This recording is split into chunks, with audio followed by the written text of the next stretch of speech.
Hello, my name is Denny Shea Martinez, and I'm grateful to be sharing in your home yoga practice. And today, in my short share, I want to talk to you about messengers and particular challenging messengers.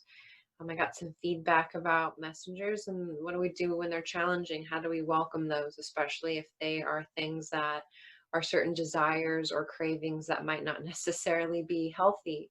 And there are a couple things that I want to mention about that. So this short share might be in multiple parts, but initially what I do want to say about challenging messengers is that they are still messengers. They're still just trying to get our attention. They're happening in us, in our awareness. And because of that, they're moving through these 5 phases. And so these 5 phases, or these changing phases of nature, are birth, growth, stabilization, decay, and then eventual death or demise. Well, any of these messengers, whether they're challenging or not, will go through these phases because we are a part of nature. And if these emotions or feelings or sensations are happening to us, in our perception, then they too will also go through these changing phases. It's often when they are growing and stabilizing that they get our attention and become very dramatic. And, sometimes we can fuse with them and tend to forget that they too will move out. They too will pass.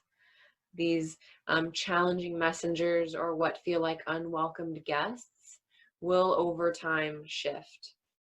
Now, so just remembering that they'll go through this movement phase can be freeing, so we can kind of sit back and watch it happen.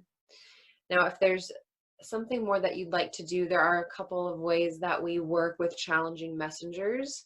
And initially, it's a noting practice and a feeling practice. So we can learn to note or name. So we give it a name, which can help tame. And it can give it kind of a shape or a form or a cognitive understanding. And then we move into feeling it. So feeling it in the body, if there's a particular location or texture or mood or tone. So we get out of a cognitive experience of this messenger that is challenging into a felt experience. And in that felt experience, we're able to kind of break free from our intellectual knowing and experience of it, which might be layered with a lot of conditioned beliefs or limiting beliefs. So when we open up into the field of the body, we kind of can peel back some of that and meet it purely as sensation. So noting and naming and feeling can help tame. Then we can also work with our inner resource or a safe space. If you're familiar with EMDR, this is a felt sense of well-being or okayness, where we can then, from that jumping off point, go back and meet a little bit of that challenging material or messenger that was arising. Or we can just linger in that welcomed inner resource or safe space to return to a sense of homeostasis and balance. So it's a way we can kind of touch in and out to different material that might be challenging, is meeting it from this ground of well-being. So that's another way. And then opposites. Opposites are a great way. And opposites I've kind of alluded to a little bit with the inner resource or safe space. It might appear to be an opposite to your challenging messenger, but do know it might not always necessarily be that.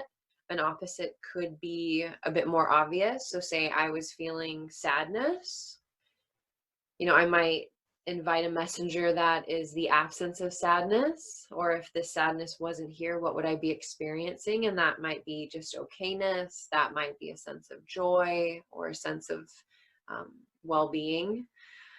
There comes the inner resource again, popping up naturally. But it can also be, I'm feeling a lot of pain in my right shoulder. And, where's an opposite of that? Well, I feel space and relaxation in my left knee. So we can work with opposites in a sensorial, felt sense way in terms of where and how and locations.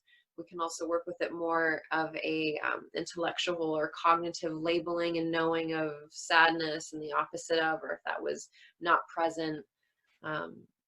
ideally in the somatic practices that I enjoy, there's always going to be a return back to how and where we're feeling that in the body to really continue with that changing phase of nature. I mean, this is our nature, manifested in form. So those are just a couple of ways to meet challenging messengers, recognizing that it'll pass, it's in motion.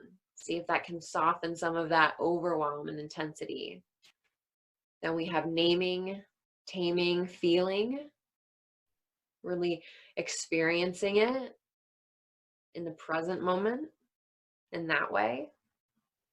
Perhaps from that sense of well-being, that inner resource or safe space. And then knowing that, we're working in meditation on how to shift and move attention and how to refocus attention so we can then shift into an opposite, or if this was absent, what would be here.